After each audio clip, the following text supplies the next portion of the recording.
আমরা সবাই জীবন বদলাতে চাই, কিন্তু সমস্যা একটাই, ত্যাগের সময় এলেই আমরা অজুহাত খুঁজি। মনে রাখবেন, আপনার আজকের আরামদায়ক ঘুম আপনার আগামীকালের কষ্টের বীজ বুনছে।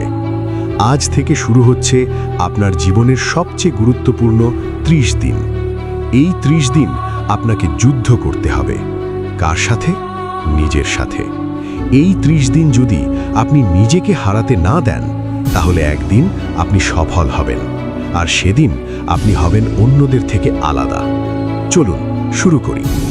পয়েন্ট 1, ভোর 5টায় ঘুম থেকে ওঠা। কেন ভোর 5টা? কারণ যখন পৃথিবী ঘুমায় তখন সফল মানুষেরা জেগে ওঠে। সূর্য ওঠার আগেই উঠে পড়ুন, কারণ সূর্য ওঠার আগে উঠে পড়া মানে দিনটাকে নিজের কন্ট্রোলে নিয়ে আসা।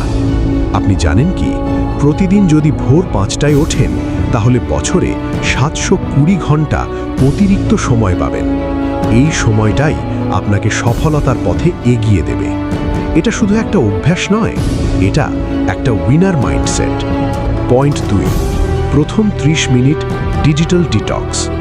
ঘুম থেকে উঠে সবার আগে মোবাইল ধরবেন না, কারণ এই সময় আপনার মস্তিষ্ক সবচেয়ে সংবেদনশীল। এই সময় ফোন মানে নেগেটিভ খবর, ফালতু ভিডিও আর নিজের ফোকাস ধ্বংস। প্রথম 30 মিনিট ফোনকে না বলুন, হাঁটুন, ব্যায়াম করুন অথবা মেডিটেশন করুন। বিশ্বাস করুন, আপনার ফোকাস কয়েক গুণ বেড়ে যাবে। পয়েন্ট 3, গোল মেথড। এই গোল মেথড আসলে কি? চলুন সহজ করে বুঝি। আমরা সবাই সারাদিন খুব ব্যস্ত থাকি, কিন্তু প্রশ্ন হলো, কিসের জন্য ব্যস্ত? নিজেকে একবার সৎভাবে প্রশ্ন করুন। আমাদের দিন কাটে অকারণে আড্ডায়, মোবাইল স্ক্রলে, এমন কাজে যেগুলো আমাদের জীবনকে একটুও এগিয়ে নেয় না।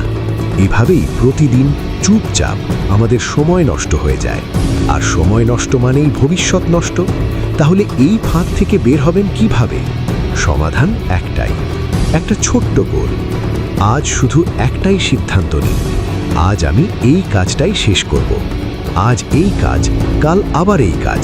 কোনো অজুহাত না।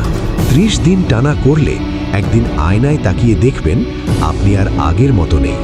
আপনি অন্যদের থেকে আলাদা, কারণ বেশিরভাগ মানুষ কথা বলে আর আপনি কাজ করেন। পয়েন্ট 4, 90 মিনিটের ডিপ ওয়ার্ক। ডিপ ওয়ার্ক মানে কি? আজকের দুনিয়ায় সবচেয়ে দামি জিনিস হলো ফোকাস। যার ফোকাস আছে সে এগিয়ে যায়, যার ফোকাস নেই সে সারা জীবন একই জায়গায় ঘোরে। তাহলে ডিপ ওয়ার্ক করবেন কিভাবে? 90 মিনিটে 2টা কাজ। প্রথম 40 মিনিট পড়াশোনা। এই সময় মোবাইল অন্য ঘরে, নোটিফিকেশন বন্ধ, একটাই টপিক।